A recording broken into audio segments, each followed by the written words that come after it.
unoziva nhasi kasunday ize angochila padengo naafrican movie.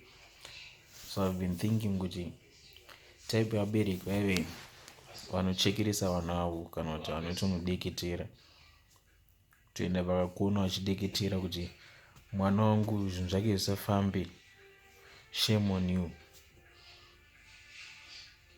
Ndodzokorodza kuti shame on you. Vabereki vakadaro, how can you do that?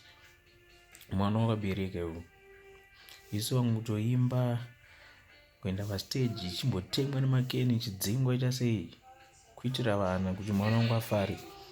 Hakuna chinhu chinondifadza sekuona mwana wangu achifara achibudirira. And I believe we are a blessed generation somehow. Ukaona vanhu uri mubereki uchitoshuvira mwana wako zvakaipa, shame on you. Kana uri type yevabereki vanochekeresa vana, shame.